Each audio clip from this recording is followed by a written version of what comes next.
Now that F9 has been announced, fans are over the top excited, but also a little bit confused. After all, didn't we see Han Lu meet his end all the way back in Tokyo Drift? I know the timeline can be a little bit confusing, but F9 takes place well after the events of that movie, so where did Han come from? We'll talk about Han's surprisingly complex backstory and how he might have survived so far in this fictional Fast and Furious universe.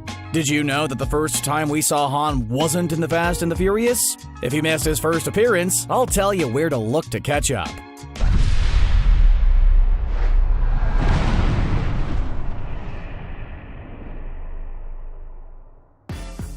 Justin Lin has directed quite a few films in the franchise, including Tokyo Drift, Fast and Furious, Fast 5, and Fast and Furious 6, as well as the upcoming film F9. But the character Han actually originated in a different movie he directed called Better Luck Tomorrow. Both Justin Lin and actor Sung Kang have confirmed that Han is the same person in both this movie and the Fast and the Furious franchise.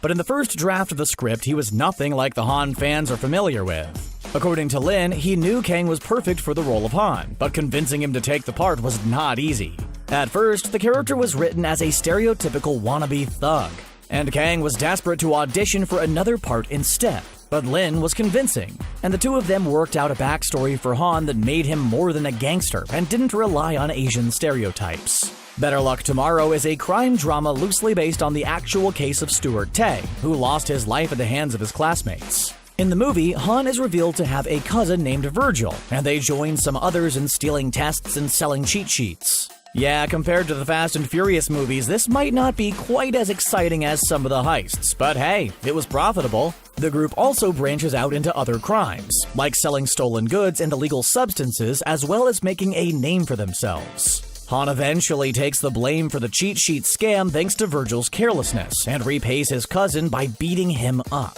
Later, during a robbery gone wrong, the group ends up claiming the life of a classmate. At the end of the movie, Han isn't persecuted for his role in the crime, and it's likely that his presence kept things from getting even worse. And even with Han around, things got really out of control. Kang was convinced the role was just a one-time thing, and was actually auditioning for another part when he was cast in the Fast and the Furious Tokyo Drift. Lin invited him in to read for the part of Sean, but soon realized that he wasn't done telling Han's story. He wanted the character back in action, and knew he couldn't be played by anyone but Kang. Lin created a backstory for the character, deciding that after Better Luck Tomorrow, he fled suburban life and traveled through Thailand and Hong Kong before settling in Tokyo, where he served as a surrogate father to Sean. Did you happen to notice that Han can't seem to stop himself from snacking? That's because in Better Luck Tomorrow, Han smoked a lot of cigarettes, but Universal didn't want that trait to carry over into Tokyo Drift. Illegal street racing is apparently fine, but smoking? Now that's just dangerous. So instead, Han started reaching for snacks instead of cigarettes. In this movie, Han has moved far beyond stealing tests, and is now making tons of cash and participating in street races. But when he starts stealing money from the Yakuza, well, that's when things went wrong. Han befriends Sean and takes him under his wing and teaches him how to drift. It's as heartwarming as it is illegal. Eventually, Han's thefts are discovered, and this leads to a car chase and explosion which results in Han losing his life. Or so everyone thought until F9 was announced. Earlier, I mentioned that the timeline for these movies can be kind of confusing, and I stand by that statement. Even though Han supposedly passed away in Tokyo Drift, he still appeared in other films in the franchise that chronologically took place prior to that film. In the short film Los Bandoleros, Han visited Mexico, where he met Dom Toretto for the first time. Naturally, the two became fast friends, and Han was only too happy to join the rest of the Fast family. They decide to pull off a plot Robin Hood would be proud of by stealing oil from the wealthy and using it to help out people who are struggling to pay their gas bills. Then, in the movie Fast and Furious, we see them pulling off the caper they had been planning in Los Bandoleros. Han tells Dom that the authorities are investigating them, which really shouldn't be a big surprise at this point, but the crew decides to disband, albeit on good terms. When Han leaves, he expresses an interest in exploring Tokyo, and we already know how that goes. Poorly. In Fast 5, Han is involved in yet another heist with the family, and this time he's working as a driver.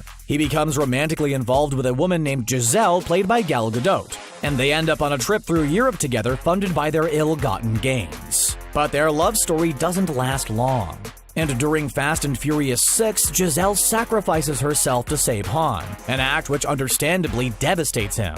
I'll spare you a recap of the whole movie, but the group gets their records cleared as thanks for saving the day, and Han decides it's time to finally take that trip to Tokyo he kept talking about. The big reveal in this movie happened during a post-credits scene. It's revealed that Deckard Shaw was the one who T-boned Han in that supposedly fatal accident. Although Han wasn't really in Furious 7, his loss was used to explain why Dom showed up at the end of Tokyo Drift, to retrieve his body. The family certainly seemed to be convinced that Han was really gone for good, since they had a funeral for him, but apparently that's not the case. Yes, somehow Han managed to survive being attacked by Deckard Shaw, and it seems he and the team are back together again. This time, they're fighting Dom's newly introduced little brother Jacob as well as their old enemy Cipher. So at this point, you're probably wondering how Han survived and where has he been all this time? Tokyo Drift made it seem as though Han's passing was a tragic accident, but later we learned it was a deliberate act perpetrated by Deckard Shaw. He was trying to hurt Dom for his actions against his brother Owen Shaw and chose Han as his target. And the way they kept replaying that scene convinced fans that he really was gone. But in all of those scenes, we never got to see anyone really react to his passing. If paramedics arrived quickly enough to the scene, then it's entirely possible he was badly injured but managed to survive. That could explain the fact that he's still alive, but not why he hasn't contacted any of his friends. One possibility is that he doesn't even remember that he has any. Even though the crash apparently was not fatal, it was certainly horrific. Han undoubtedly sustained some pretty serious injuries in the crash, and it would not be surprising if his brain didn't escape completely unscathed. Could this be a case of amnesia? Hey, it's an old trope, but it would definitely explain a lot. Han was trying to stay away from the law in Tokyo, so it's possible that authorities weren't able to identify him. And if Han couldn't remember who he was, then he definitely couldn't remember that there were people who might be mourning his loss. But the one major issue with this idea is that it's been done before in this franchise. During Fast and Furious, we all thought Letty was gone until the post-credits scene in Fast 5.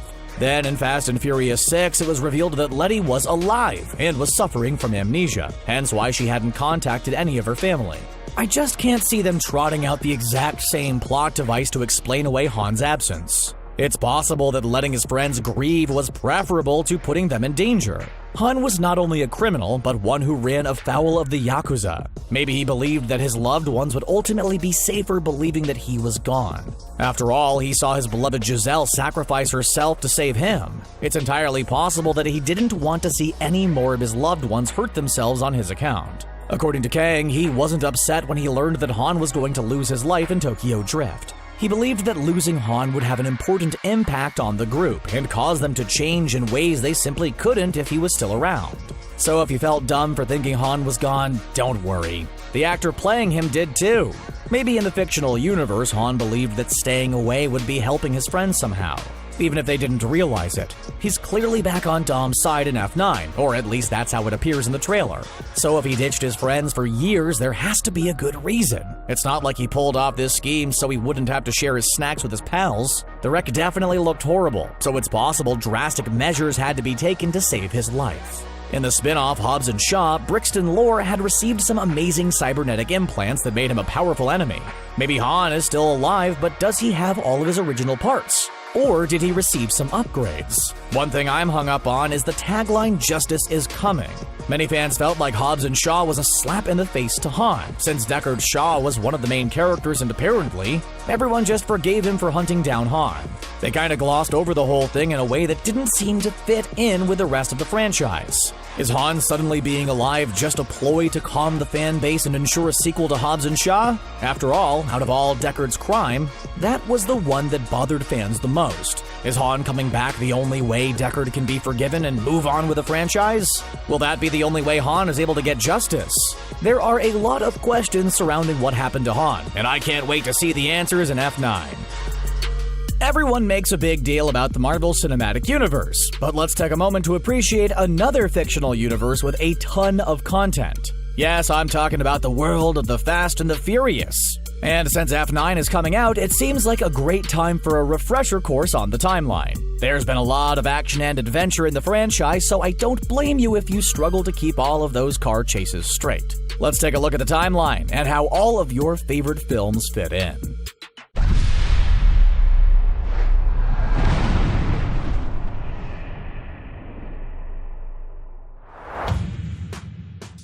The franchise kicks off with the classic The Fast and the Furious and introduces us to our main cast of characters. There's Dom Toretto, played by Vin Diesel, who's a professional street racer and leader of a heist crew, and his girlfriend Letty Ortiz, played by Michelle Rodriguez. His sister is Mia Toretto, played by Jordana Brewster, and love interest of Brian O'Connor, an undercover cop who eventually befriends Dom and is played by the late Paul Walker. Vince, played by Matt Schultz, also has feelings for Mia and is a childhood friend of Dom's. There are more characters in the franchise, of course, but let's start out with this crew. In this movie, Brian is tasked with going undercover and infiltrating a game of thieves.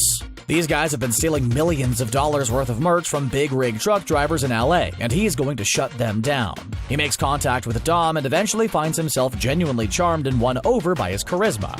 He's not just good at driving cars, he also has top-notch people skills. This makes it a little awkward due to his aforementioned crush on Mia and the fact that Dom's best buddy Vince feels the same way. While Brian is impressed by the tuna sandwiches at Toretto's Market, Dom is impressed by his driving. Other than the fact that Brian is secretly a double agent, the two have a beautiful friendship.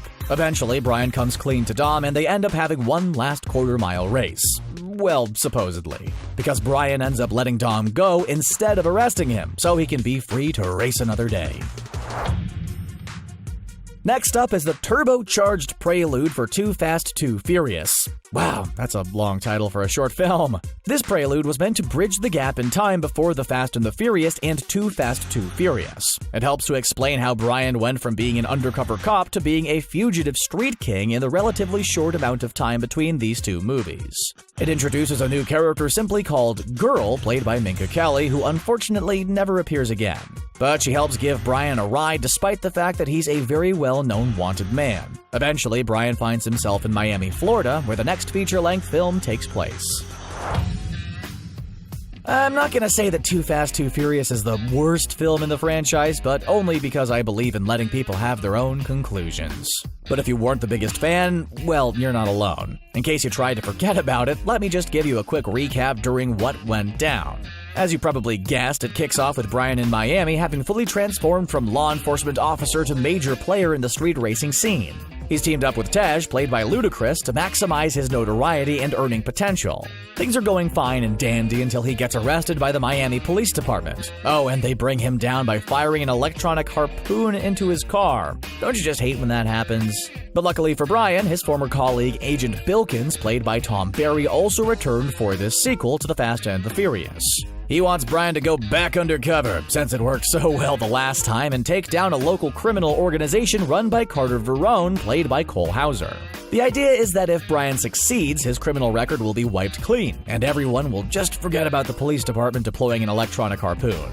Brian takes all the lessons he learned from Dom in the first movie and puts together his own team with his BFF Roman, played by Tyrese Gibson, and fellow undercover agent Monica Fuentes, portrayed by Eva Mendes. Brian captures Verone and is able to drive away with his freedom and a huge pile of illegally acquired cash. It was a win-win for everybody, except the audience, who wanted to know where Dom was and why this movie was so much worse than the first one.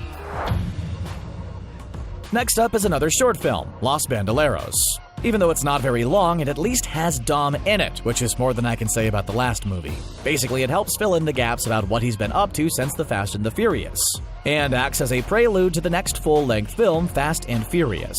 But we'll get to that one in a minute. This flick finds Dom and his partner Letty in the Dominican Republic working on a brand new heist with a shiny new crew consisting of Han Lu, played by Song Kang, Tigo Calderon as Leo Tigo, and Rico Santos, portrayed by Don Omar. The gang plans to steal oil to give to the poor, and Dom and Letty confirm their romantic interest in one another. Yeah, it's a short synopsis, but give me a break, it's a short movie. Fast and Furious may be a longer movie, but it has a shorter title compared to The Fast and the Furious. This movie follows through with a heist that was being planned during Los Bandoleros. You know, the Robin Hood-esque scheme to steal oil from the rich and give it to the least fortunate people of the Dominican Republic. Despite just rekindling their romance, Dom decides that being with him is too dangerous for Letty. So he does the noble thing and abandons her in the middle of the night to go commit crimes. Who said there's no more romance out there? Probably the most baffling part of Fast and Furious is that somehow Brian is now working for the FBI? Apparently, going rogue and committing crimes still doesn't disqualify you from a position there, which is pretty baffling. This time, Brian's trying to track down the criminal Braga, played by John Ortiz. Mia tells Dom that Letty allegedly perished at the hands of one of Braga's men because she was working with Brian with the hopes of eliminating Braga and wiping Dom's criminal record clean. So Dom and Brian both end up going undercover with the intention of getting their hands on Braga. Brian wants to slap some cuffs on him and Dom wants to put him 6 feet under. So although they have slightly different endgames, they're able to work together to bring down Braga. The downside is that Dom got arrested and sentenced to 25 years. But his friends, including new gal Giselle, played by Gal Gadot, are able to get him out. Unlike some other films in the franchise, Fast 5 doesn't need any kind of prelude. It kicks off right where Fast and Furious left off, with Dom having escaped from a prison transport. Brian and Mia are looking for him in Rio de Janeiro, but they're also committing some crimes in the meantime. Brian decides to take a break from just stealing cars, and now he steals cars from trains. It's a new take on an old classic, but he ends up making a powerful enemy in Joaquin de Almeida's character Hernan Reyes. But instead of playing it safe, the gang decides to rip off Reyes and get one major score. So the whole team gets together, including Roman, Tej, Giselle, Han, Tigo, and Santos. Their goal is to rip off Reyes for $100 million and make a quick getaway before enjoying their lives on the run. But they don't just have to worry about Reyes, but another character named Luke Hobbs, who you probably recognize as Dwayne Johnson. He's a diplomatic security service agent who doesn't take kindly to these kinds of crimes. And then there's Elsa Pataki's character Elena, who has beef with Reyes over the loss of her husband. Dom and Hobbs start off on the wrong foot, but later work together after Reyes wipes out Hobbs' entire team except for Elena. The heist is a success, and Hobbs does Dom the professional courtesy of a 24-hour head start before he continues trying to bring him in. Being a criminal is one career that's really hard to retire from, as our friends learn in the film Fast and Furious 6. Everyone's comfortable and happy with their millions until they're not. It turns out that Letty actually survived the events of Fast and Furious, but she came down with a serious case of amnesia. With her memories compromised, she ended up falling into a new group led by Luke Evans' character Owen Shaw. Hobbs is out to capture him, and since his old ally Elena is dating Dom, he's replaced her with Riley, played by Gina Carano. He decides that the best way to catch a criminal is with more criminals, so everyone decides to work together once again. Making the situation even more complicated, of course, is the Dom-Letty-Elena situation. Eventually, amidst a lot of car races and action, Dom convinces Letty that Shaw is just using her, and gets her back on his side. But it turns out that Riley was really working for Shaw the whole time, so that the double agent thing kind of evens out. Giselle sacrifices herself to save Han, and ultimately Shaw is brought down, which allows the criminals to receive yet another pardon, and everybody decides to go back to LA. There's a post-credit scene which reveals that a mysterious character portrayed by Jason Statham is on the lookout for Dom, but I'll talk about that more later. The Fast and the Furious Tokyo Drift was actually the third feature film in the franchise in terms of release date. But since we're looking at these movies chronologically, we're just now getting to it. After Han loses Giselle, he decides to check out the street racing scene in Tokyo to cheer himself up. Lucas Black plays the role of a high school student, Sean Boswell, who gets sent to Tokyo after getting caught street racing in the United States. Sean and Han become friends, and as you've probably guessed, it's only a matter of time before they take to the streets. They're hoping to beat DK, played by Brian T., but since he's the nephew of a Yakuza crime boss, that proves to be pretty difficult. At one point, Han appears to perish during an attack perpetuated by DK and the Yakuza, and Sean works through his feelings by challenging DK to a race, and whoever wins has to leave Tokyo forever. Obviously, Sean is the victor, and at the end, Dom shows up to challenge him. Sure, there are tons of car chases and explosions in the franchise, but at the end of the day, isn't it all really about family? After all, who else are you going to get into all of those car chases with? In Furious 7, Owen Shaw is revealed to have an older brother named Deckard, who is the mystery person we saw at the end of Fast and Furious 6. Dom takes a trip to Tokyo to pay his respects to Han, and look for Deckard, who's been keeping busy attacking Hobbs and Elena and trying to track down Dom and his crew. When Deckard and Dom finally meet, they're interrupted by mysterious government agent Mr. Nobody, played by Kurt Russell. He wants Dom to help him track down Deckard, and offers him the use of the ultimate hacking tool called God's Eye, with the caveat that he has to rescue its creator, Ramsey, played by Natalie Emmanuel. She is being held by Moses Jacan, portrayed by Jimon Hansu, who wants to use the God's Eye for his own nefarious purposes. So Dom and his team save Ramsey and defeat Deckard, who ends up in the custody of the CIA. While the movie had a mostly happy ending, it was affected by a real-world tragedy when actor Paul Walker perished in an accident. Because of this, the studio decided to have Brian retire in order to spend time with Mia and their son. The fate of the Furious has everyone get back to basics, and by basics I of course mean street racing. Dom encounters a cyber terrorist named Cipher, played by Charlize Theron, who manages to blackmail him into working for her. What does she have on him? Well, mainly possession of his ex Elena and their son that Dom didn't know about until now. Dom is willing to do anything to save them, even if it means turning on his team to get Cipher what she wants. He's forced to battle his friends and Mr. Nobody, but that doesn't mean he isn't secretly working against her the entire time. But defying Cipher isn't that easy, since she has the use of the God's Eye, and she takes Elena's life just to keep Dom in line. But ultimately, Dom is able to foil Cipher's plans to steal nuclear weapons and save his son. He names the boy Brian after his best friend forever, which is a touching tribute.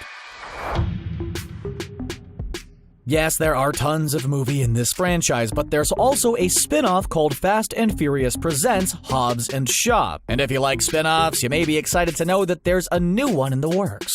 We don't know too much about it, other than the fact that Vin Diesel revealed it will be a female protagonist-driven spin-off.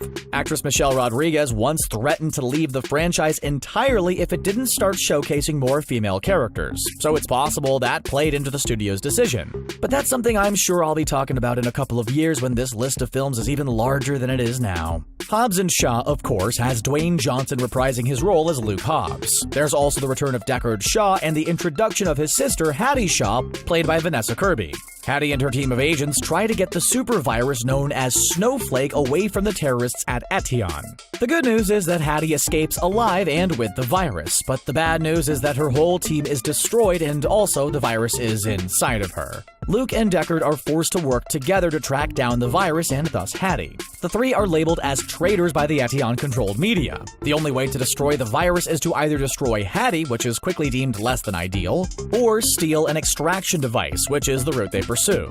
Although there are some bumps along the way, Hattie ends up safe and Snowflake free. But the mid and post-credit scenes reveal some interesting information, namely that there's a new virus floating around that's even worse than Snowflake. It's possible this will come into play during the next spin-off, or it could even be a plot point during the upcoming movie F9.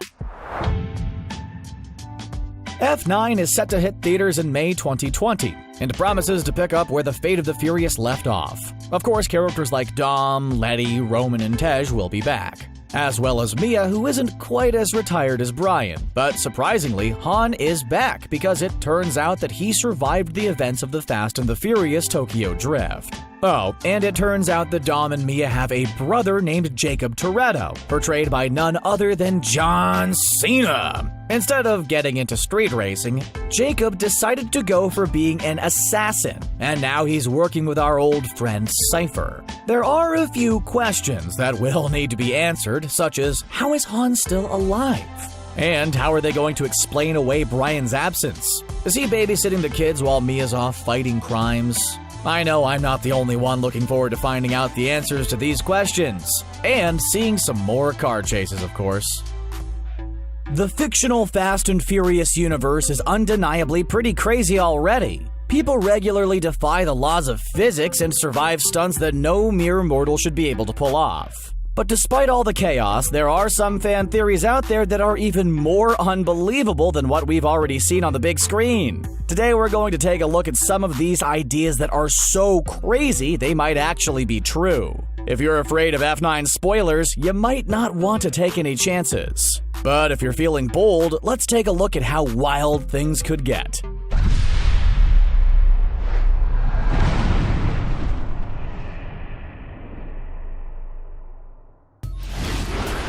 Before he was a member of the Fast family, Brian O'Connor was an undercover officer who was supposed to be arresting Dom Toretto, not taking part in street races with him. Reddit user Tuna White on Crust believes that Brian never stopped being undercover and keeping tabs on Dom. Even his relationship with Mia was just a way to integrate himself into the Fast family and cause his loyalty not to be questioned. This could explain why Border Control didn't arrest Dom in Los Bandoleros.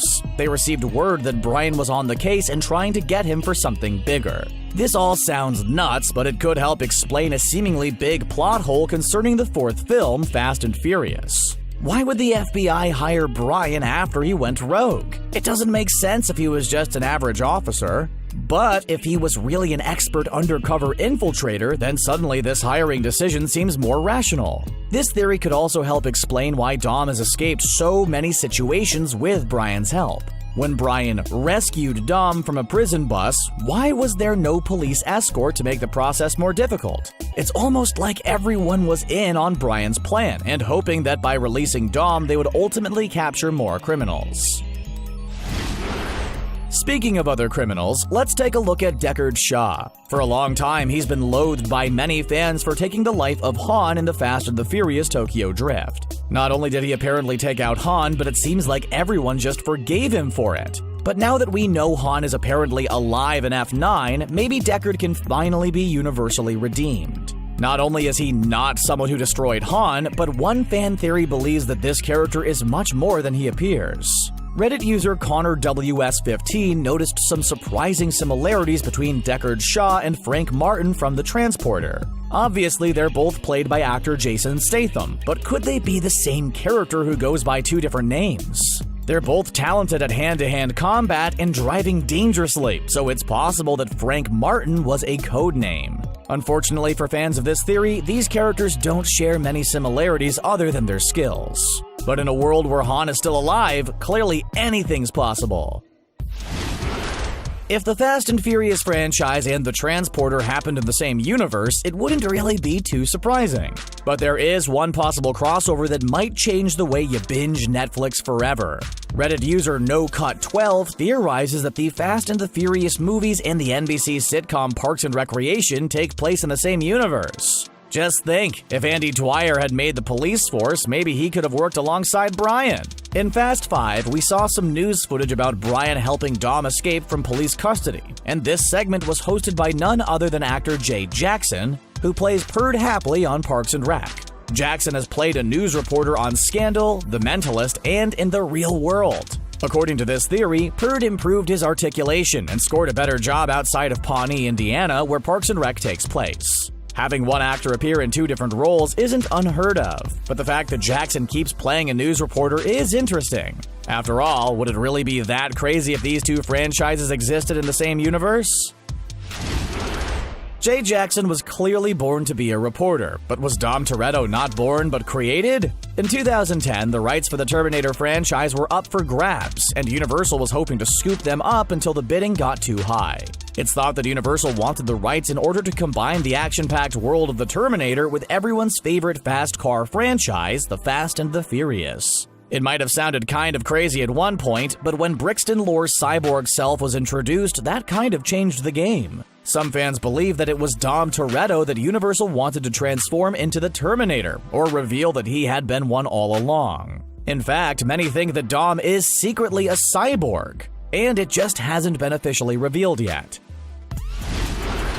Even after all these years, we still can't get enough of the Fast and Furious franchise. But has the ultimate sequel already been created? Some fans believe that the movie The Last Witch Hunter takes place in the same universe as The Fast and the Furious. Not only that, but they think that Vin Diesel's character Calder is really just Dom Toretto at some point in the future. This theory actually has some similarities to the previous one. Both rely on the fact that Dom is seemingly immortal and can pull off feats that mere mortals really should not be able to do. Calder also has an affinity for nice cars, which could be a callback to one of his previous lives and identities. Even though Dom's been in plenty of movies, that's a very small portion of time for 800-year-old Calder. The Last Witch Hunter director Breck Eisner even admitted that a car peeling out at the end of the movie was an homage to the Fast and Furious franchise. Although he didn't confirm the theory, he did say that he liked the idea of Dom becoming Calder at some point in the future. There are a lot of questions fans have about the Fast and Furious franchise, and the trailer for F9 just gave us about 1 million more. But one of the biggest is, how is Han still alive? He was apparently destroyed by Deckard Shaw back in Tokyo Drift, and we even saw the Fast family have a funeral for him. And yet there he is in the trailer eating snacks and looking very much alive. Did he fake his own demise so he wouldn't have to share his food? One of the most out there theories surrounding Han's return is that he's not the same Han we all came to know and love. Maybe Han is the robot instead of Dom. Could Cipher have created or at least figured out how to utilize a humanoid-shaped robot? Even more unlikely is the idea that Han was a robot the entire time. So maybe he didn't perish in the crash but still needed time to get some much-needed repairs. Besides Han, there's another character the F9 trailer left us with major questions about, and that's Jacob Toretto, the man Dom called his little brother. But while everyone's trying to figure out who this Jacob guy is, beyond being a fast car driving assassin, Reddit user Cloud1131 has some interesting ideas on the matter.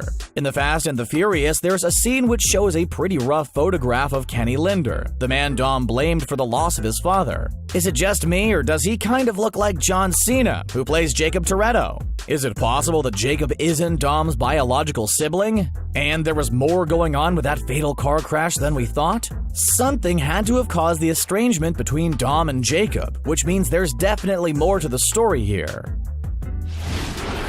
It's clear that whatever Jacob's backstory is, it's not going to be short on drama. But Reddit user Dave_Coon believes he's not the only character with a backstory most people don't know about. They think there's something suspicious about Leo and Santos, and that they might not have been dedicated to Dom and his family. In fact, they believe that Leo and Santos might have been working for Deckard Shaw the whole time. Shaw was putting together his own team, and it's possible that he used these two in order to get information on Dom. After all, Shaw did know a lot about Dom and his team when they finally met. When Shaw and Dom met, Shaw asserts that Dom's preoccupation with his family is a major weakness. But how did he know about that? And if Leo and Santos really were spying for Shaw, he could have been referencing this during the confrontation. The one big issue with this theory is that Shaw supposedly got his intel from Hobbs' partner, Riley. But if Leo and Santos did have something to do with the leak, it would make these characters much more important. Of course, we're all excited to see what new twists and turns F9 has in store for us. But I can't be the only one who's also getting excited about the 10th Fast and Furious film. Many fans of the franchise are aware of the fact that Vin Diesel and Dwayne Johnson famously didn't get along with each other during filming. There was so much animosity that they refused to share scenes together while working on The Fate of the Furious. But things have seemed better between them lately, and Twitter user Sean Wren believes they might put their differences aside and work together. They predict that the 10th movie will be about Han seeking revenge on Shaw for the events of Tokyo Drift. It's possible that Dom would side with Han, which could put him at odds with Hobbs and his team. These two opposing sides could end up fighting against one another until a worse threat like Etienne comes along. There's definitely no shortage of exciting moments in the Fast and Furious franchise, but it hasn't accumulated so many fans just because of all the over-the-top action sequences. Instead, it's the characters and their relationships with one another that make the series so compelling. And there's no doubt that the loss of Paul Walker was devastating to everyone. Did Paul Walker's tragic real-life accident cause a major difference between The Fate of the Furious and the rest of the films? Everyone knows that if there's one thing the Fast family loves more than a good heist, it's a relaxing barbecue and a few cold ones. For most of the movies, the family's beverage of choice is unquestionably Corona. Whenever they reach for a drink, that's what they end up with. Until The Fate of the Furious. The lack of Coronas is pretty odd, but it may be a touching tribute to the loss of Walker. Without Brian around, the world of the Fast and Furious was altered forever, and it's possible this simple beverage switch was meant to represent this major change. Everyone knows that Dom Toretto loves his family, but did you know that actor Vin Diesel loves the role-playing game Dungeons & Dragons? In fact, there are some fans who believe this game helped influence the entire Fast and Furious franchise. On the topic of Dungeons & Dragons, Diesel once remarked, "It helps you think of a story like no other hobby does." Screenwriter Chris Morgan said that he and Diesel would often approach the script as if they were working as dungeon masters. But some fans believe that Dungeons & Dragons had an even bigger impact than simply teaching Diesel how to craft a fictional universe. They believe that Dom has leveled up as a character over the years, and has acquired artifact-level items that have become part of his identity. Reddit user Dr. Demento expanded on this theory by describing Dom's enemies as bad D&D players. They're single-minded in their evilness and only care about winning, not about working with a team, having a good time, or telling a good story. There was a time when we thought Mia Toretto's story was over. She retired along with Brian, which is why her return in F9 is so significant. But having Mia reappear has caused many fans to question what effect this will have on Brian. Is he really going to stay home and babysit while she takes part in dangerous missions? Some fans believe Brian may lose his life off-screen, putting an end to his story and freeing up Mia to take part in the action. But others believe this would be disrespectful to Paul Walker's memory. Others think it's possible that Brian may come back via the use of CGI and some special stand-ins. After the tragic passing of Paul, his brothers Cody and Caleb helped portray Brian so that filming could finish. Since Vin Diesel posted a photo of himself and Cody on set, this understandably has people wondering if Brian will make another appearance. It's no secret that we've seen plenty of the characters in the Fast and Furious franchise do things that humans really shouldn't be capable of doing without getting horrifically injured. But have you ever noticed that the cars perform similar feats on the regular? Reddit user The Mustang Man thinks that it's possible these vehicles actually come from the future. While the cars from the first 3 movies match up with the years, the vehicles in the 4th through 7th movies are newer than the cars that should have existed based on the chronological order of the films. This theory throws time travel into the mix as an explanation, and claims that Brian may have had access to time travel technology thanks to his connections to the FBI. Maybe the FBI didn't want to risk messing up the timeline too much, but snagged a couple of future cars just for fun. Even before F9 was announced, there were some fans who were holding out hope that Han was still alive somehow. Now that he's returned, it's only natural for fans to start questioning all the characters in the franchise we've said goodbye to, and wondering if they'll come back. Top on the list right now is Giselle Yashar, who we met in Fast and Furious. She and Han were in a relationship together, and she sacrificed her life for his during Fast and Furious 6. At the time, it certainly looked as though she was really gone, but we didn't see much of the aftermath of the incident. We never saw her body, and while Han had a funeral, there was none for Giselle. Plus, people are surviving crazy situations in this franchise all the time, and Giselle had a lot of tactical training. Since Letty and now Han have come back, is it really that insane to suggest that we would see Giselle again? There are a lot of constants in the Fast and Furious universe. Dom's always preoccupied with the idea of family. The crew always manages to find one more job to do, and gravity is defied on the regular. But with any long-running franchise, there are going to be some films that stand out above the others. Road and Track even has a theory about which Fast and Furious films are the best, and it has to do with the way they're numbered. They believe that the best movies in the series are odd-numbered. Of course, this theory is pretty subjective, but let's take a look at the lineup. The Fast and the Furious obviously kicked off the whole franchise, but its sequel, Too Fast, Too Furious, had a lot less fans. Many feel that Tokyo Drift has its issues, but that it's still better than any even-numbered film in the series. For this theory to be true, the majority of fans would have to believe that Fast 5, Furious 7, and F9 are better than Fast and Furious 6, and The Fate of the Furious. I'll let you decide for yourself if you think this theory is true or not.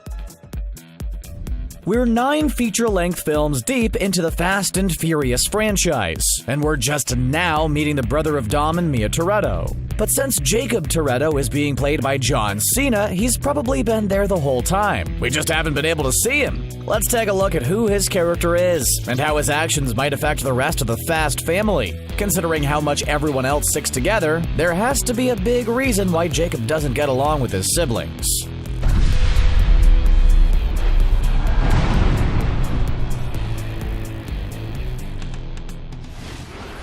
It's no secret that Dom Toretto is a pretty important part of the Fast franchise. After all, he wasn't in Too Fast, Too Furious, and we all know how great that movie was. If you're not overly familiar with the character, you'll need to know that there are a few things Dom loves. Besides his love of fast cars, big stacks of money, and living his life with a flagrant disregard for the law, he also loves his family. There's his sister Mia, of course, but Dom considers his closest friends to be family as well, which makes the fact that he has a surprise brother such a stunning thing to retcon. It's such a huge omission that it makes Han secretly surviving Tokyo Drift seem like an afterthought. Something big must have happened between Jacob and the rest of the family to explain his absence over the years. After all, Dom was able to befriend Brian O'Connor even though he started out as an undercover officer tasked with bringing him down. I'm not going to go over the whole Fast and Furious timeline, mostly because I just covered that in another video, but keep in mind that F9 takes place a few years after the Fate of the Furious. In the trailer, you can see that Dom's son Brian is much more grown up than the last time we saw him as a little baby boy. We also see that Dom and Letty are seemingly living a quiet life now, but obviously it's not going to stay that way for long thanks to the introduction of Jacob into the Fast and Furious franchise. John Cena's character is described as a master thief, assassin, and a high-performance driver. Dom and Mia are definitely no strangers to stealing or driving recklessly, but being an assassin is definitely next level. Could his career choice have something to do with his apparent estrangement from his siblings? In between all of the action sequences, we've learned quite a few things about the Toretto family. Namely, that prior to the events of the Fast and the Furious, Dom's father passed away during a stock car race. Witnessing this event was obviously very traumatic for a young Dom, but not enough to convince him not to drive as fast and recklessly as possible. Not only did Dom lose his father, but he was forced to step up and help take care of his younger sister Mia. He's also acted as a father figure to his non-biological family members and inspires trust in the people he works with. Dom has always been about putting the family first and is protective of his family, especially Mia. So it doesn't seem likely that Dom would simply abandon his brother Jacob. If anything, it would make more sense if Jacob was the one to turn his back on his family. After losing his father, Dom reacted with rage and attacked the person he had been racing. This led to a stint in juvie hall, and while Mia and Dom were able to stay close, it's possible that helped kick off the estrangement with Jacob. Maybe at one point, Jacob looked up to Dom as his big brother and turned to him for guidance after the loss of his father. But instead of sticking around, Dom ended up detained, and a young Jacob could have easily felt abandoned. Being stubborn is pretty much a Toretto family trait, so it seems safe to assume that Jacob is pretty stuck in his ways. If he felt abandoned by Dom, then it's likely he doesn't share the same feelings about the importance of family. And if Jacob is determined to be an enemy of Dom, then it's only natural that he would be against Mia too, since they're so close. It's possible that this is a simple case of sibling alienation following the tragic loss of a father. But this is the Fast and Furious franchise we're talking about here. Would it really be that surprising if there was some kind of massive incident between Jacob and Dom that led to their estrangement? After all, not being especially close with your sibling is one thing, but plotting with someone like Cipher to bring them down is quite another. Whatever Jacob is angry at Dom about has to be serious. F9 director Justin Lin claims that up until now, the series has explored the relationships between these non-related characters, and now it's time to delve deeper into the Toretto bloodline. Apparently, Michael Rooker, who plays Buddy, said that the worst fights he's ever seen happened at weddings and funerals, and this inspired Lin to explore biological family ties.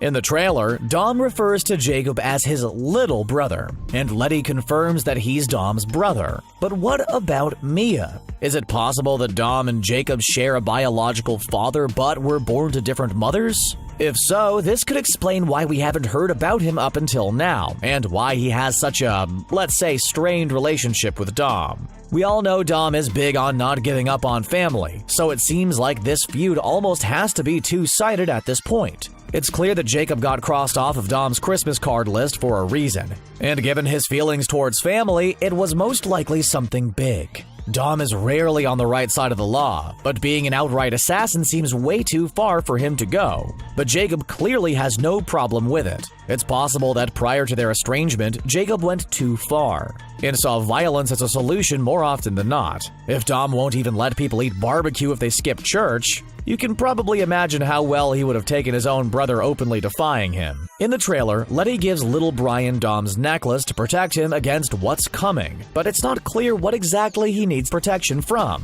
It could be the insidious Cipher who once blackmailed Dom, or maybe she's concerned about the threat posed by her brother-in-law Jacob. It's clear that Cipher is out to get Dom, but what's less obvious is why. In fact, despite the fact that we've seen her plenty of times, we don't actually know much about her and her motivations.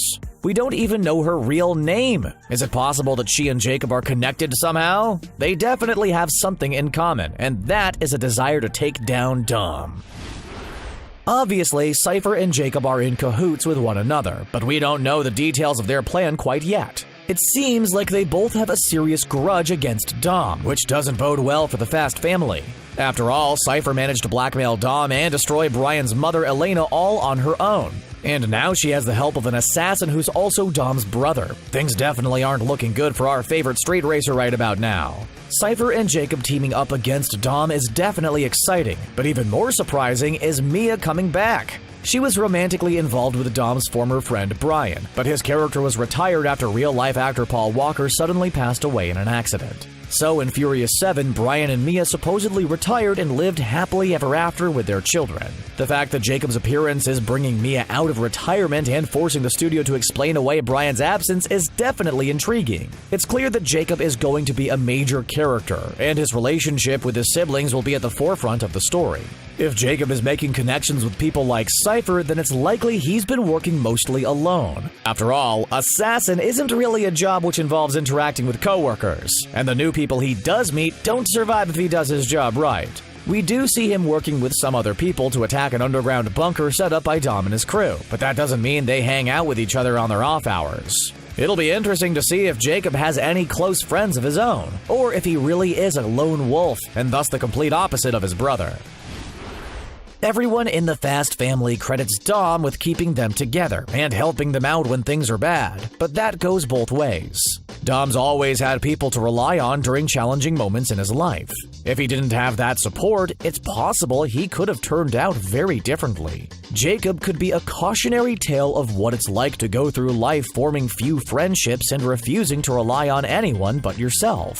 Sure, it might help you with your career as an assassin, but it won't make you a well-rounded individual. This antagonist could very well give us some insight into what Dom might have been like if things were different. And he wasn't able to form the bonds with other people he has now. And if we're going to get crazy in F9 with Han being alive and Dom having a secret brother, then maybe what we know about Dom's past is even more suspect than we once thought. Is it possible that it was actually Jacob who attacked Kenny Linder out of anger for what happened to his father? If his little brother did something like that, wouldn't it be just like Dom to cover for him and take the punishment instead? Instead of feeling appreciative, this could have easily caused Jacob to feel resentment, because his brother didn't let him deal with things his own way. It's possible that even Mia doesn't know the whole truth about what happened during that attack. Another lingering question after watching the F9 trailer is, did Jacob leave the family of his own volition, or did Dom force him to leave?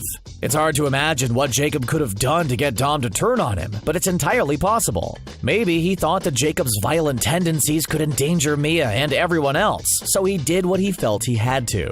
Basically, I just want to know who hates the other person more at this point, Dom or Jacob. There's definitely no love lost between them in the trailer, and I just want to know why. Yeah, huge over-the-top fights and explosions are fun, but I love a good dose of family drama, as long as it's not my own family. And at its core, all the films in the Fast and Furious franchise are about this family, and how they've managed to stick together despite the crazy situations they find themselves in over the years.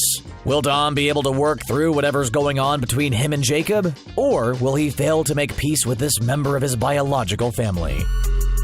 Fan favorite characters come and go, and then sometimes they come back again. All that's needed is a little movie magic to convince an audience that yes, it does make sense that this character is still alive. And with such incredible characters digging their way out of their graves, I'm perfectly fine with suspending my disbelief. One such character is Han Lu, known for starring in a movie that both ended and then resurrected a franchise. Tokyo Drift was less than perfect, but it paved the way for the Fast and Furious saga as we know it, and none of it would have been possible without Han behind the wheel. So what exactly makes Han such an iconic character, and how did he earn himself a role that changed a whole franchise? Buckle your seatbelts, because I'm about to take you on a ride through Han's history.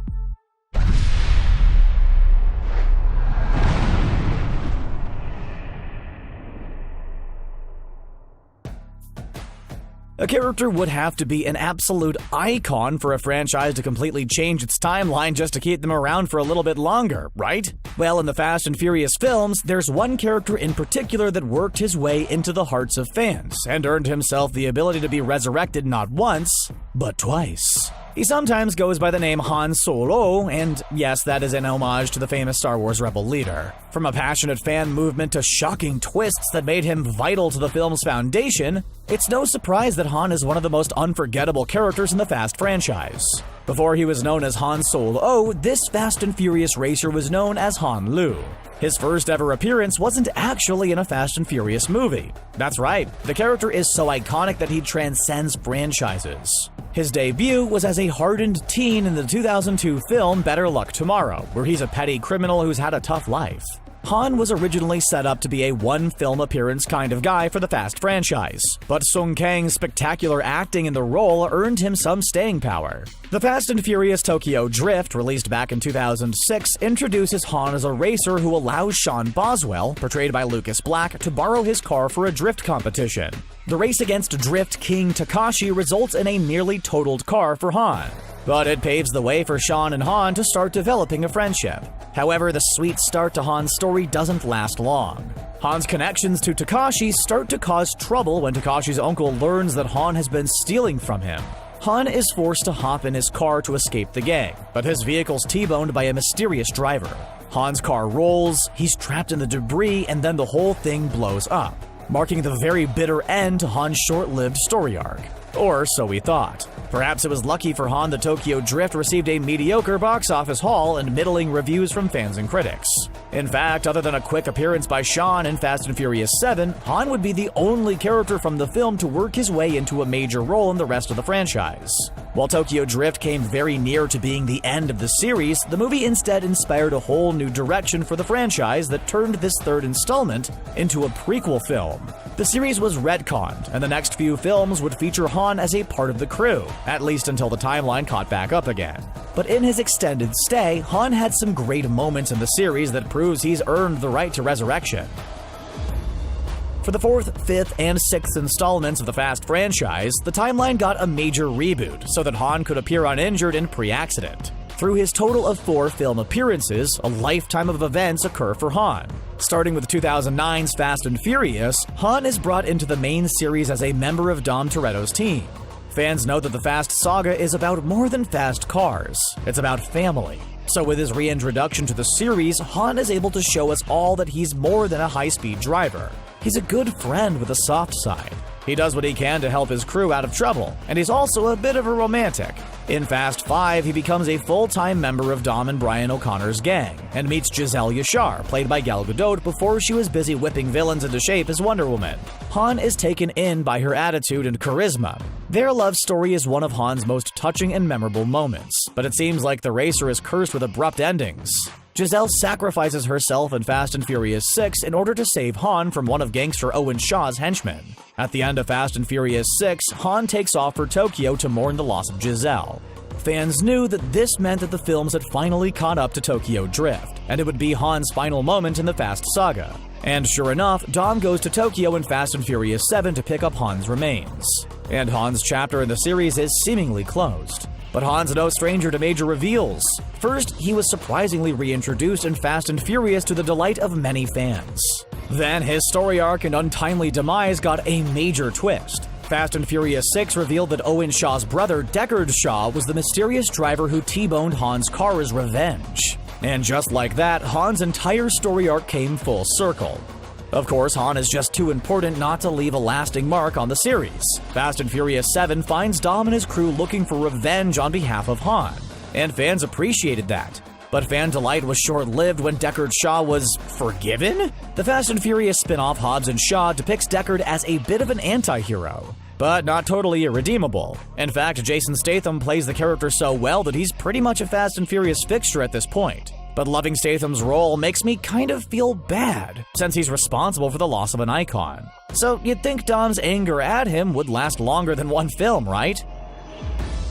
Thankfully, fans aren't the only ones in love with Han. The choice to bring Han back is actually thanks to his biggest fan, Justin Lin, who also just so happens to be the director of Tokyo Drift and every movie Han has appeared in since.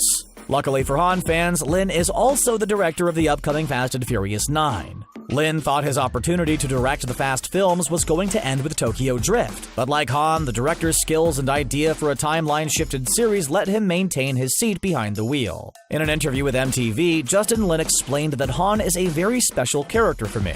He's been kind of a special character throughout. And when I left in Fast and Furious 6, we kind of left together. One of the reasons for me to come back was to bring him back. The Taiwanese-American director is not only passionate about Han, but about diversity in his cast. A popular Asian main character like Han deserves to spend many films in the driver's seat. And that sentiment was echoed by the popular Justice for Han fan movement that led to Lin wanting to come back to the franchise. In the same MTV interview, Lin went on to say, "I was at a Q&A for a film, and someone in the audience said they were confused about what happened. It really kind of got in my head and inspired me that if we're going to continue, we should have Justice for Han for sure." That would explain the Justice is Coming tagline at the end of the Fast 9 trailer. Justin Lin understands that part of Han's draw is that he's a tough egg to crack. He keeps a lot inside, even though we've seen him grapple with incredible loss. He's calm, cool, and collected, but he's also fiercely loyal, methodical, and quick-witted enough to save his friends time and time again. Every appearance by Han is an opportunity for us to find out more about him. If Justice truly is coming for Han, we're about to get an opportunity to find out what has the potential to be the biggest Fast and Furious secret of all. Letty may have come back from beyond the grave, but it was planned and more believable than Han somehow escaping that fiery crash. I think the disbelief will play an important role in the character's new story. Something incredible had to have happened for Han to be alive, and Fast and Furious 9 is going to dive into the events after Tokyo Drift and likely reveal more about Han's character than ever before. A mystery that began almost 15 years ago and changed an entire franchise. As for the specifics behind the resurrection, Justin Lin is keeping pretty quiet. But he does want to assure fans that it's all connected. Let's put it that way. Everything happens for a reason in the Fast universe. And Han's resurrection already has a clear reason, even if the details are being kept secret. Han's return has been the most talked about part of the trailer, so the franchise is already benefiting from his inclusion. I'm sure that the Fast and Furious saga isn't going to make the mistake of underusing him or removing him from the franchise for the third time. I mean, the director's just as obsessed with him as we are. Lin wouldn't possibly think of ending Han's story again until it's the absolute right moment. But fan service aside, the circumstances of Han's miraculous recovery or escape really do have the potential to set an entire new plot into motion. For one, it could be due to the bioenhancement technology that was introduced in Hobbs and Shaw, which could give the Fast and Furious films a whole new sci-fi-esque direction to follow. Or it could be that Han's even more skilled than we thought, and he slid his way out of the car before it exploded. Whatever the case, the Fast franchise has been shaped by Han's legacy before, and I wouldn't put it past them to start a whole new story arc for the character that will keep him around for many films to come. To thank fans for being so unwilling to give up on Han, a plot involving Deckard Shaw is imminent. I, for one, was pretty angry that Shaw got out of this twist mostly unscathed, and I think both Justin Lin and Han would agree. When Han pops back into the franchise and reunites with his family, I expect him to have to take care of a lot of unfinished business. So while we might all have to wait until May to see how Han is still alive and why he decided to come back to the crew, there's an entire collection of films out there to satiate our need for a little more Han in the meantime. And I've already got my Justice for Han t-shirt ironed and ready. Surprise. Nice clubhouse. Leave it to the Fast and Furious to shock us with just a trailer. It looks like fan favorite character Han is back, but F9 wouldn't put all the best stuff in the trailer, right? If Han is alive, what else does the character have up his sleeve that's going to throw us for a loop? Well, let's face it, Han's got some unresolved issues. And honestly, it looks like he might not really be Han at all. What if he's a cybernetically enhanced super soldier? What if someone else is wearing his face? It might sound far-fetched, but leave it to the Fast and Furious series to get a whole lot crazier as it dives into its final 2 films. Let's get to work.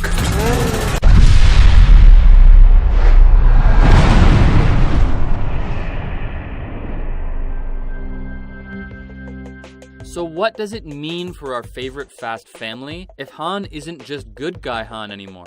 It looks like the ending to the Fast and Furious saga might end up being more bitter than sweet. So let's spend a moment talking about our main man Han and why he's about to become the Fast franchise's next major villain. We were first introduced to Han Solo in the 3rd installment of the Fast and Furious franchise. 2006's Tokyo Drift is definitely not the most beloved Fast film, but it gets major props for bringing street racer and all-around good guy Han into our lives. After Tokyo Drift, the Fast and Furious timeline got a major update to ensure the continuation of the series after the less than stellar film.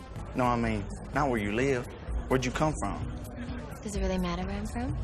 One way to keep people interested was to keep Han in the series. But since he was unable to escape a fiery car crash at the end of the movie, the franchise's timeline needed a complete retcon. The 4th, 5th, and 6th Fast films became prequels leading up to the tragic events of Tokyo Drift. But since the Fast saga is pretty much immortal at this point, the movies had to catch up to Tokyo Drift eventually.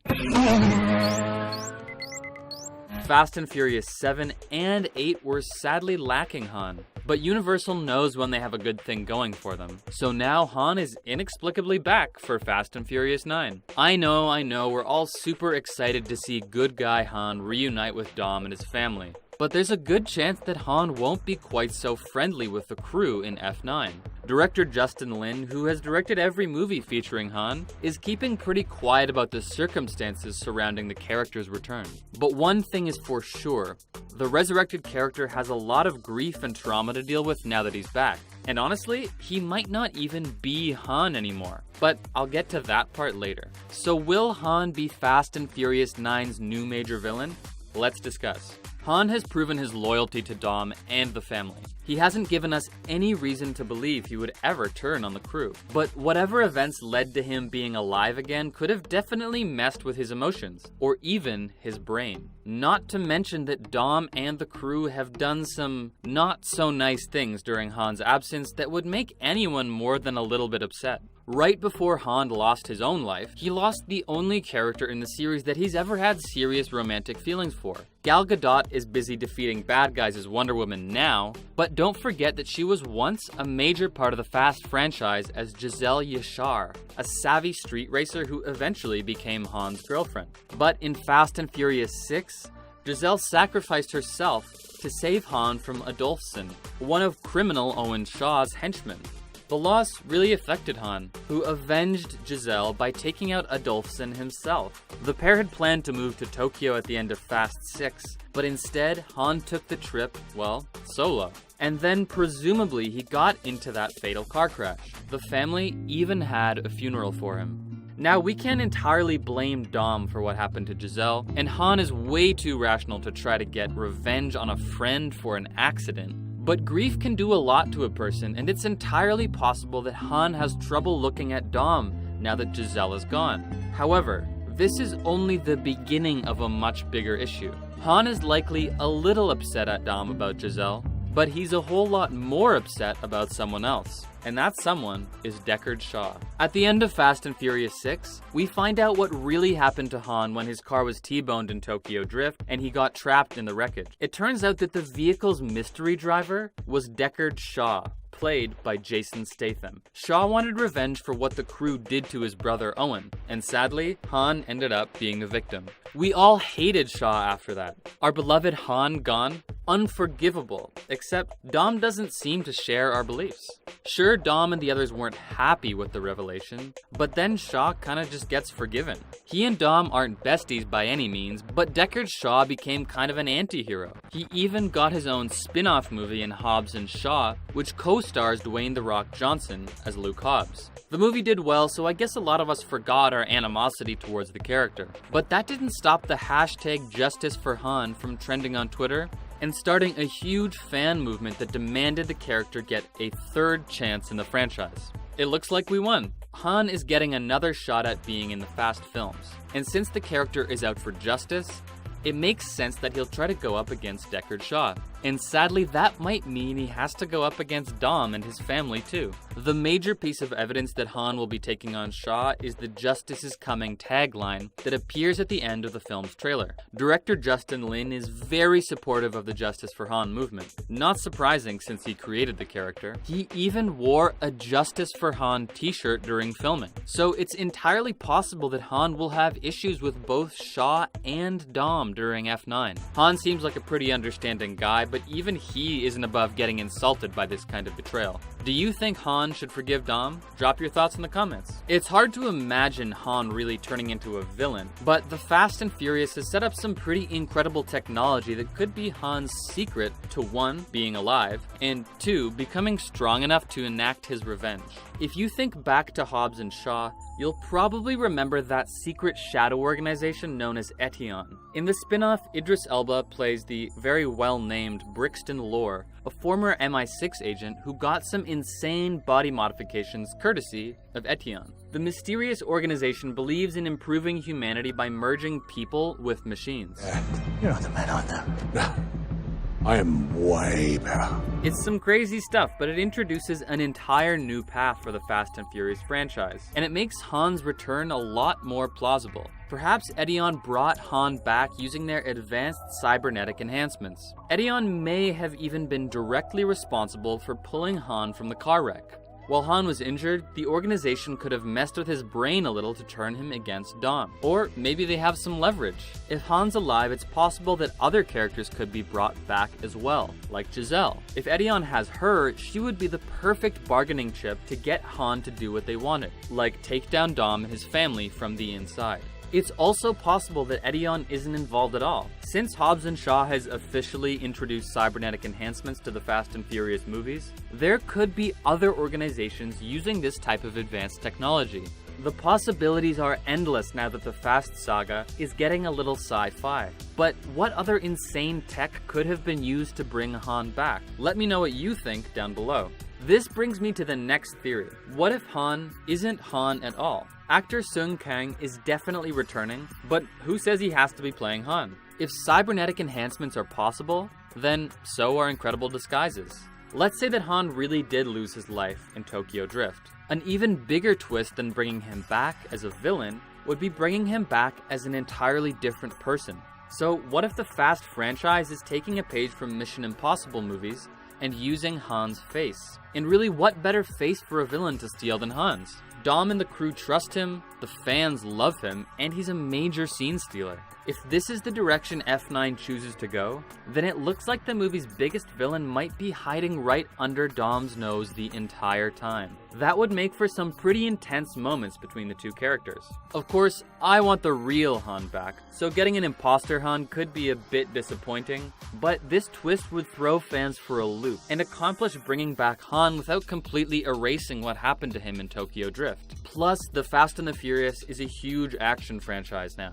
So why wouldn't F9 want to take a few pointers from other action movies? If more insane tech is introduced in F9, then the Fast films have a bunch of new possibilities to explore in future films. The Fast saga has really upgraded itself in the past few years to become a mega blockbuster franchise that is about a lot more than fast cars. With the sci-fi elements of Hobbs and Shaw and lots of twisting betrayals, F9 could successfully push the series forward into new territory. All I need now is an official Han spin-off announcement. But don't worry, I'll be keeping you updated on any future Fast films.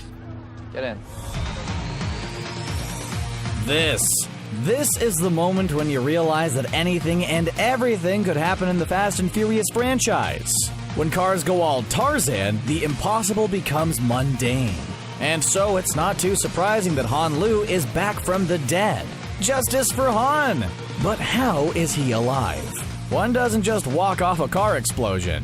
Well, while the Fast saga can play loose with simple things like logic, gravity, and death, CBR is about to drop a wild theory on ya. I'm gonna try and explain to you how Dom and his family are actually all superhumans.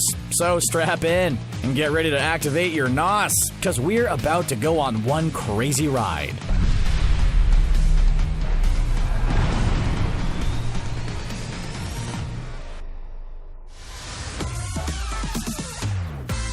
Okay, so Han's back. That's great. He's an awesome character. There's just something cool about Han, his demeanor and the aura of mystery that he has. So it's clear why people are so happy that he's back. But seriously, how is this guy still alive? He got blown up, and that's not something you just walk off. However, the Fast and Furious franchise is notorious for bringing people back from the dead. So I guess it shouldn't be that surprising that Han survived a car explosion. After watching the F9 trailer and seeing Dom going all Tarzan with his car, it's clear that anything and everything can happen in these films. Let's be honest, we all know that sooner or later we'll go into space with these bad boys, and there'll be car chases on the moon. So I'm sure there's a very simple explanation for Han's return. At least Deckard Shaw is now off the hook. Those Toretto family barbecues would be pretty awkward if the guy who killed one of your best friends is asking you to pass the sauce. The 2019 spin-off Hobbs and Shaw did set the precedent that in the Fast universe, death isn't a big deal. As seen with Brixton lore, the guy survived a bullet to the head, so it's always possible that the same technology will be used to bring Han back. But I think there's more to it than that.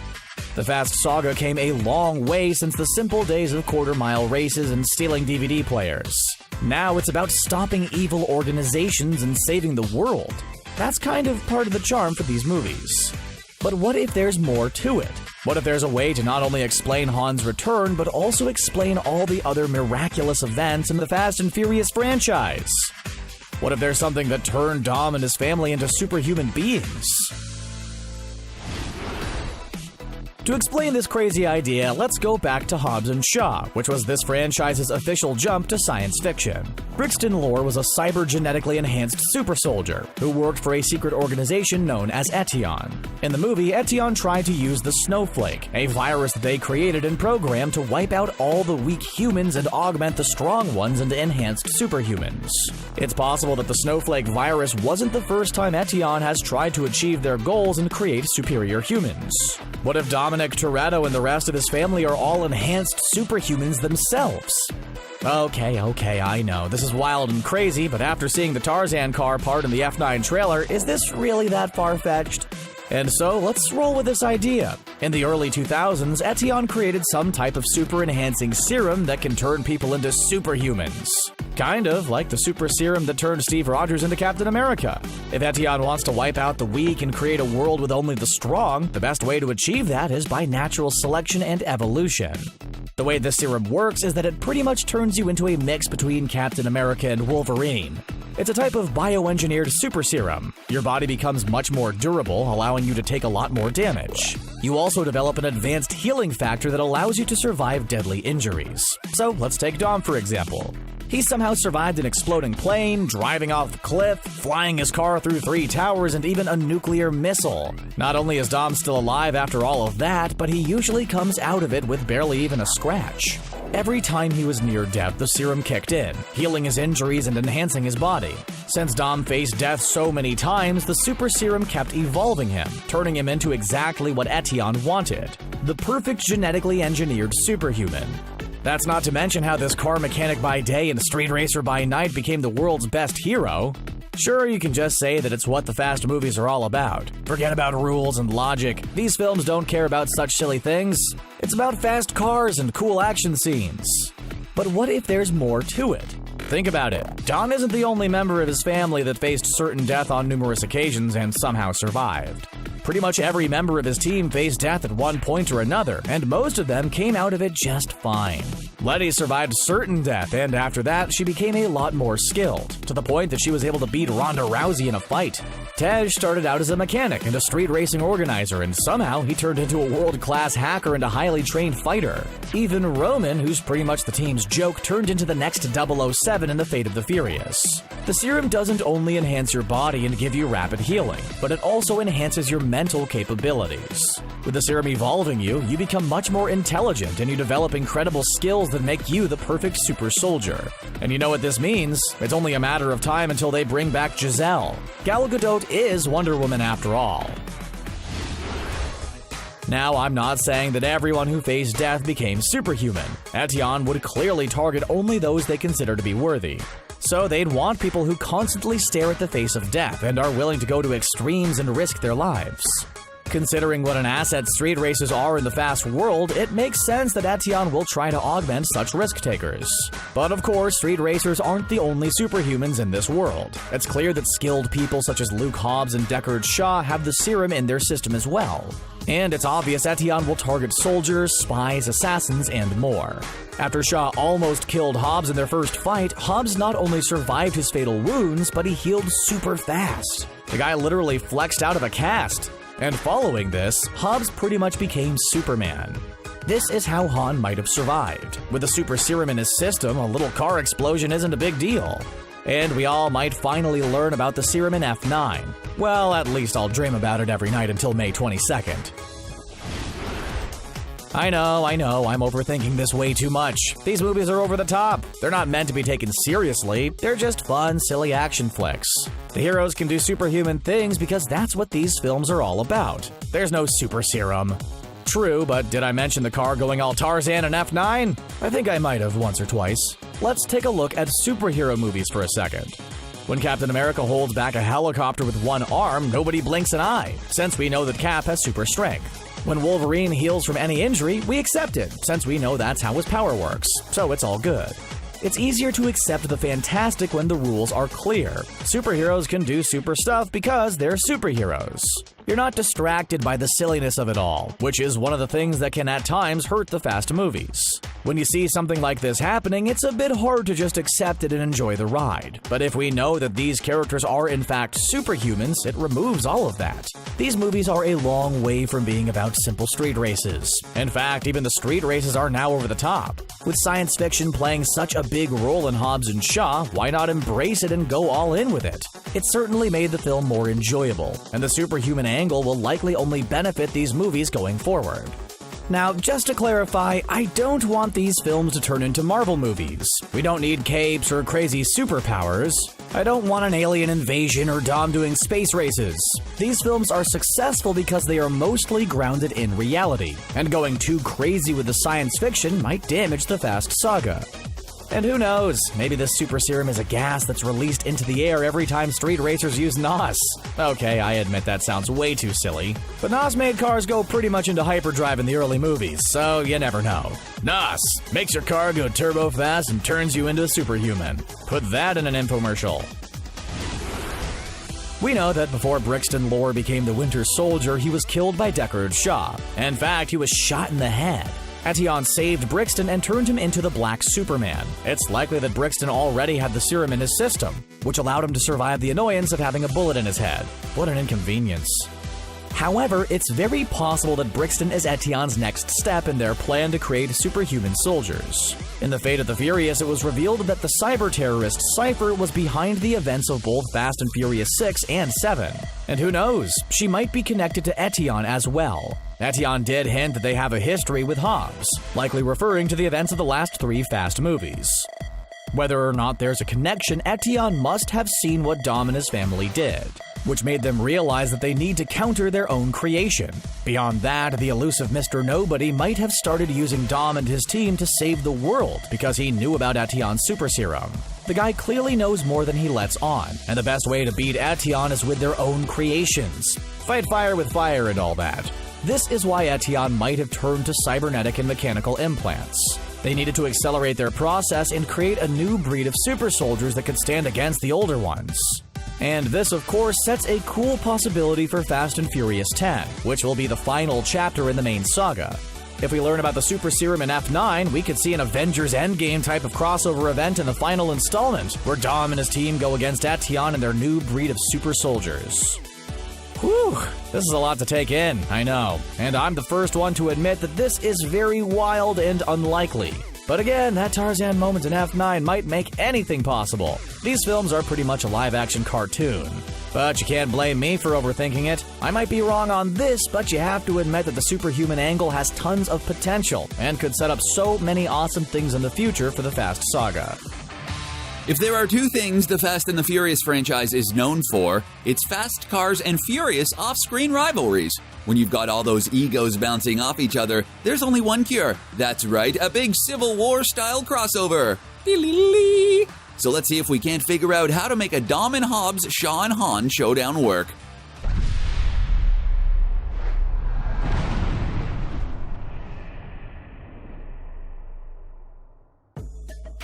So let's start with what we know about the next Fast and the Furious movie, Fast 9. We know that Cipher is back, and that this time she's brought in another Toretto to do her bidding. That's right, the one and only John Cena is the franchise's newest villain, Jacob Toretto. Well, until he gets redeemed and becomes a good guy by the end. Come on, you've seen enough of these movies to know that's how it's gonna go. It's not a spoiler. Not only that, but the first trailer had the biggest surprise of the entire franchise.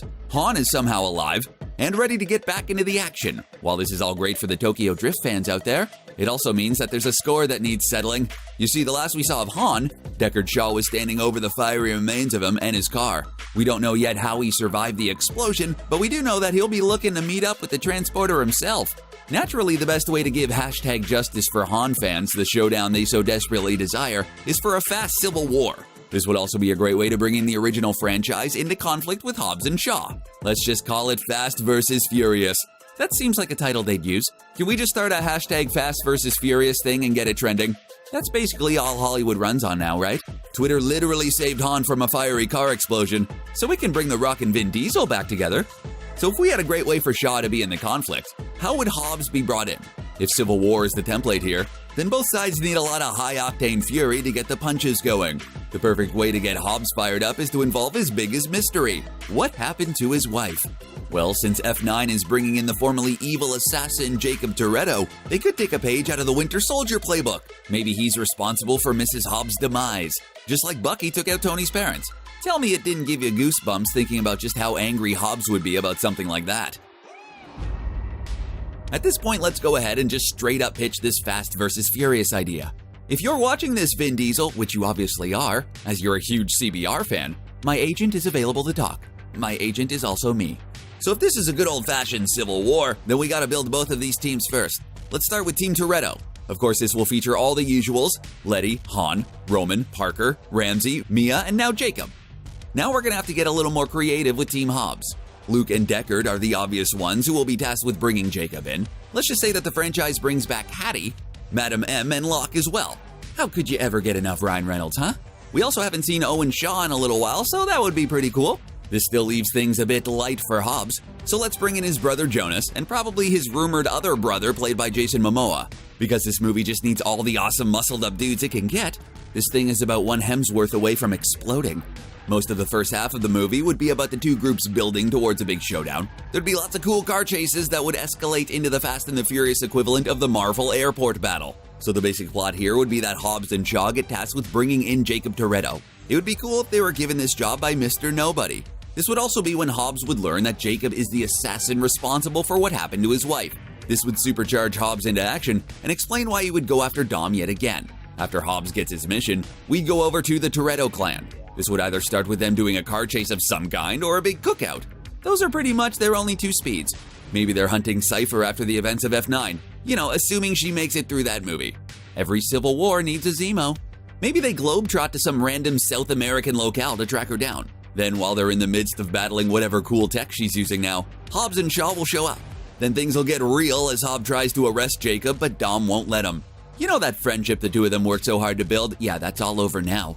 Also, there'd be a moment where Han and Shaw lock eyes. This would build up the tension, but they don't have a showdown just yet. You gotta save that gold for later. Hobbs and Shaw would try to take the team on, but there's just no matching Team Toretto. The Fast Gang is well-oiled machine at this point, and the Hobbs and Shaw duo is still pretty green. Dom and his family would get away, and so would Cipher.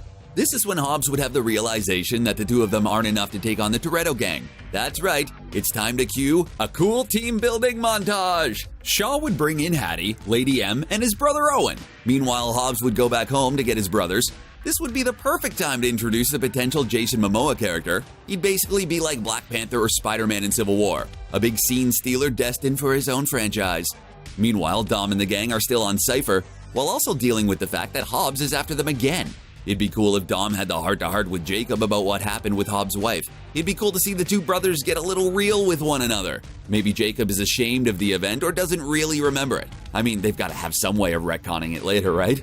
This would lead to some second set piece in a cool part of the globe. Where have they not been to this point? Let us know if you have any cool ideas, YouTube. You can be our location scouts, because real ones cost money.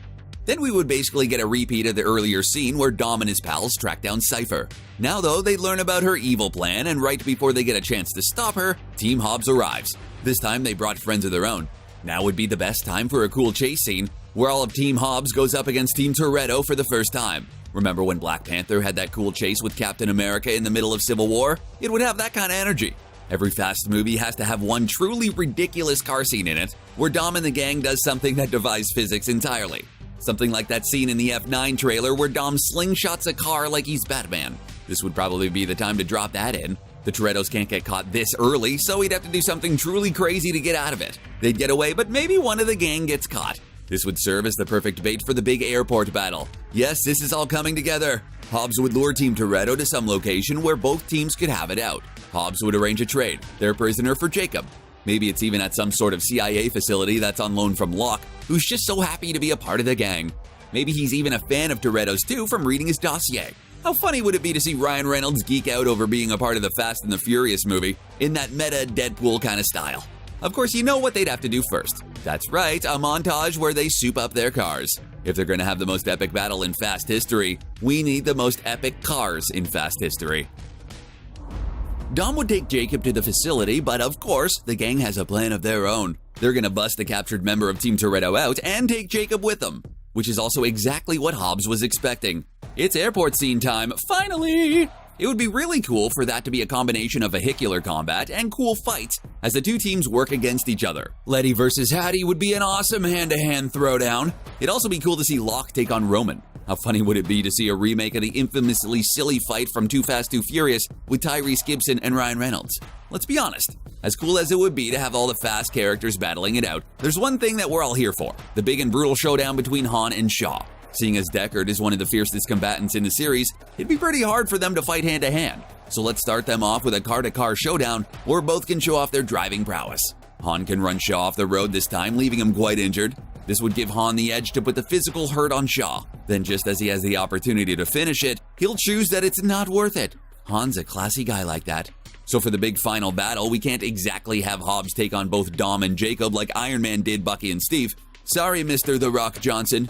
You're pretty tough, but not soloing John Cena and Vin Diesel, though. To be fair, though, no one is, so let's throw Momoa in there for a big battle royale. It wouldn't really do to have either side truly win this brothers brawl free-for-all. That would essentially say that one of the franchises has supremacy over the other. No, this is when the teams would learn that Cipher and maybe Etion have been playing them all along. This would lead up to the obligatory team-up scene where both franchises take on the bad guys together. It might also be cool to see Letty, Ramsey, and Mia team up with Hattie and Madame M. Michelle Rodriguez has wanted a female Fast movie for a long time, and this would be the perfect time to tease that. We'd also see some sort of scene where Han and Shaw team up. Maybe they're the ones who take down Cipher together. Letting Han be the big hero of the franchise crossover would be a big deal for fans. Then we'd probably see both sides having a barbecue or something. Hobbs and Jacob would come to an understanding just as Han and Shaw did. They'd probably reveal that Jacob didn't actually take out Hobbs' wife and that she's still alive somewhere or something like that. They love twists like that. Everything would come to an end with Vin Diesel and The Rock shaking hands while Vin says something about how important family is. He really loves saying stuff about family. So now would be the time for the big tease of what's to come. If we're comparing this movie to Civil War, then that definitely means we're moving towards an endgame. That means that we need a cool Fast and Furious Thanos for the big finale of the franchise. This would be the perfect time to introduce Dom's father. Sure, they said that he was gone, but so was Letty, not to mention Han for that matter. Fiery car explosions in the Fast universe are just more or less things you can just walk off. Maybe he faked it for some sort of nefarious purpose. Or he could be the head of Etion. or in league with Cipher. Also, he's probably got a space station. We all know this franchise is going to space at some point. That leads us to casting. Let us know in the comments, Fast fans. Who would be the perfect actor to play Toretto's father? Sylvester Stallone? Bruce Willis? Arnold Schwarzenegger? Bill Murray?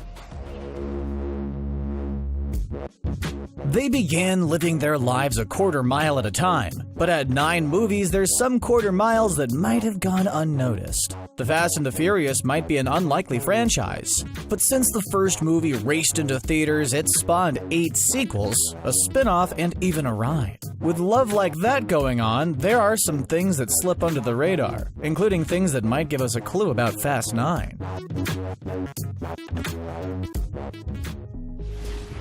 The big surprise for the Fast 9 trailer was, of course, the return of Han. This isn't the first time that Han has died and come back, though last time it involved time. Han died in the movie he was introduced in, The Fast and the Furious Tokyo Drift. This third installment in the franchise was initially unconnected to the first 2, starring neither Paul Walker or Vin Diesel. Instead, it starred Sung Kang as Han, who teaches Lucas Black Sean how to drift a car. This was also director Justin Lin's first time at the helm for the franchise. For people who watched Lin's Sundance Darling breakout film Better Luck Tomorrow, Kang should look more than a little familiar. In that movie about a group of overachievers who turn to a life of crime, Kang plays another character named Han, who drives a Mustang and steals cars.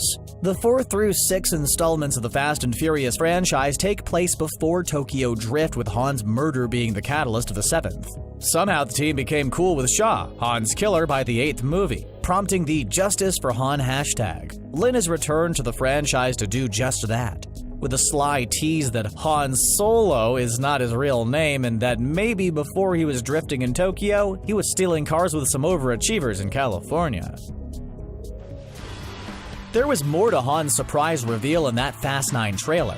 There were a few nods to Han's first appearance in the franchise. The first was the 2020 Supra that he was driving. In the first movie, Brian fulfilled his debt of a 10-second car with a 1994 Supra which had a 2JZ engine. Tuners have managed to twig over 1,000 horsepower out of that very durable engine. By comparison, a PT Cruiser has 150. No drag racing in your Aunt Nancy's car. If it can't be your car, it must be your mama's car.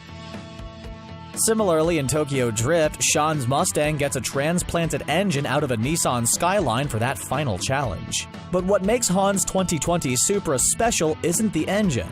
This all-new Supra model has the same engine as a BMW Z4. It turns out Han has a livery. That's the paint scheme you see on race cars. Usually this is associated with the sponsor, like Gulf Oil's blue and orange on Ford GT40s and Porsche 917s. But any paint scheme can be a livery, like Herbie the Lovebug stripes. Oh, we'll come back to Herbie, don't you worry.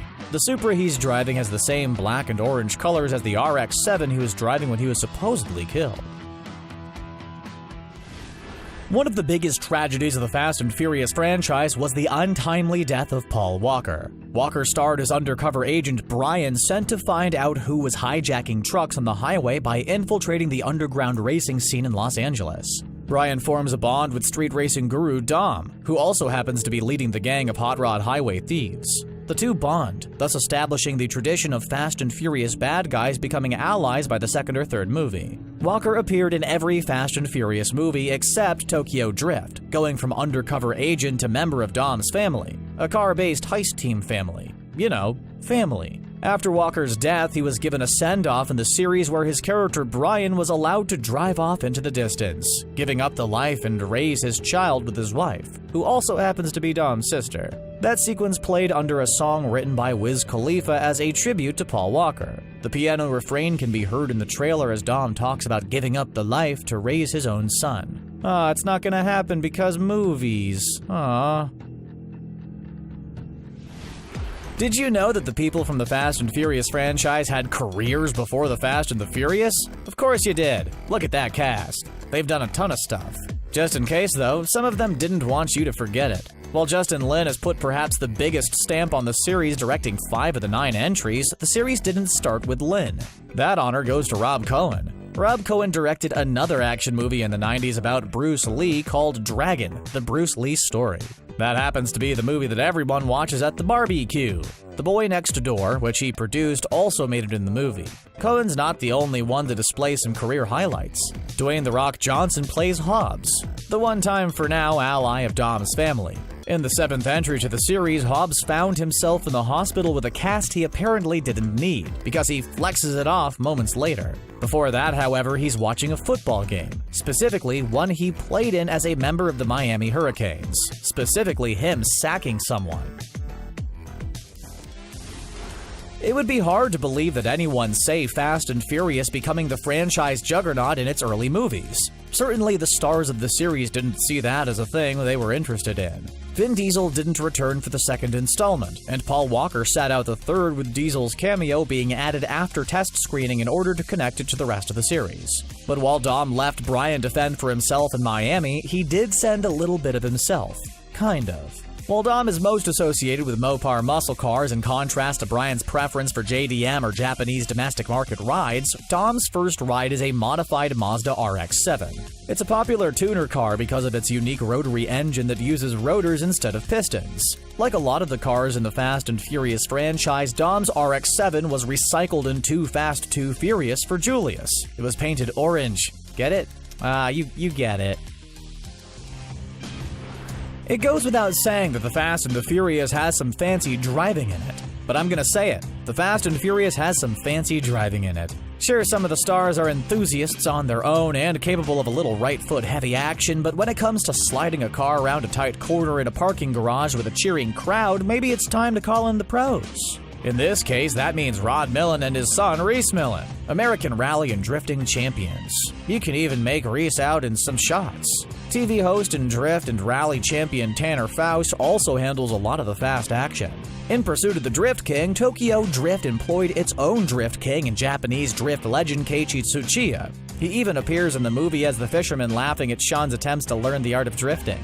Tsuchiya actually developed drifting as a sport after emulating racer Kunimitsu Takahashi, who would dramatically slide through turns to make up for his car's lack of grip compared to his competition.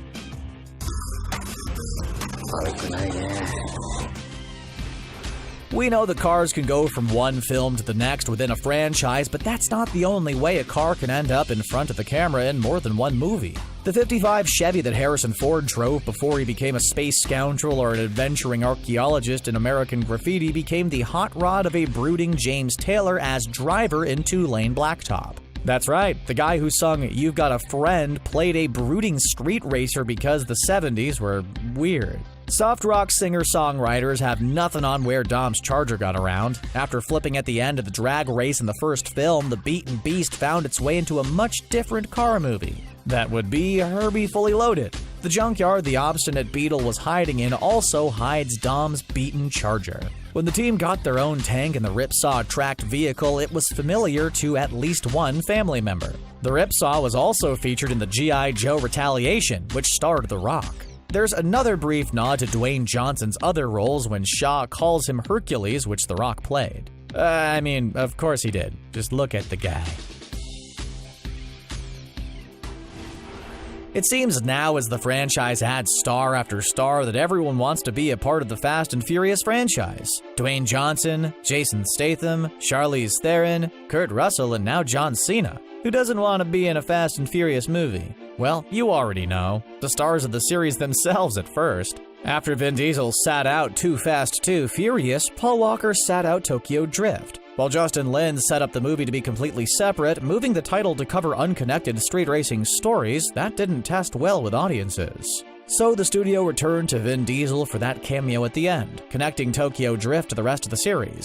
But Vin Diesel didn't return without some pretty specific conditions. It wasn't about money for the gruff voice action hero. It was about a role he really wanted to play. In Pitch Black, Diesel played the sci-fi character Riddick. It's a role he enjoyed so much he pushed for a sequel in the Chronicles of Riddick. When Universal had no interest in trying a third time to make Riddick a franchise, Diesel made his return to the Fast and Furious franchise conditional on Universal giving him the rights to the character to make a third Riddick movie.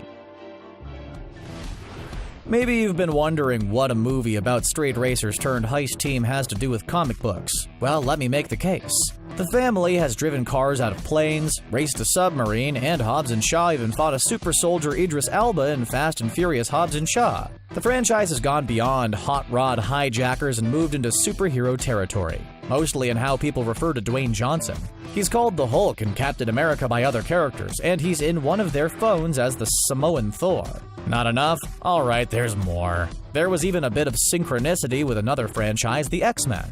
After the first Fast and Furious movie in 2001 and X-Men in 2000, new entries in both franchises would come out in the same year until Paul Walker's death delayed the release of the 7th entry. When things open back up, the streak might continue, as Fast 9 and the New Mutants hit theaters in the same year. Presuming the New Mutants ever makes it to screens. Keep trying, guys, you'll get a release yet.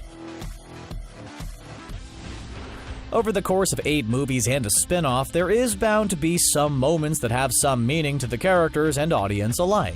Way back at the beginning, when Brian was an undercover agent looking to win over the street racing crowd, he took his hot-rodded green Eclipse to a 4-way drag race with a $10,000 buy-in.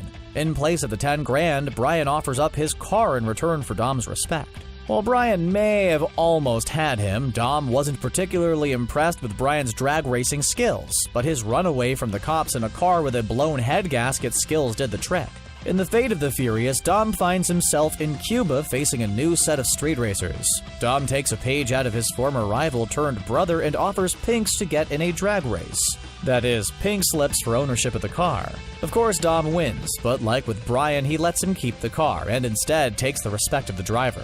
Plus, you know, where's Dom going to keep all the cars he keeps winning anyway? He's the John Force of street racing. He just doesn't lose.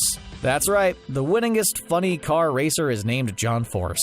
It doesn't always take a Stan Lee for an on-the-nose name to happen.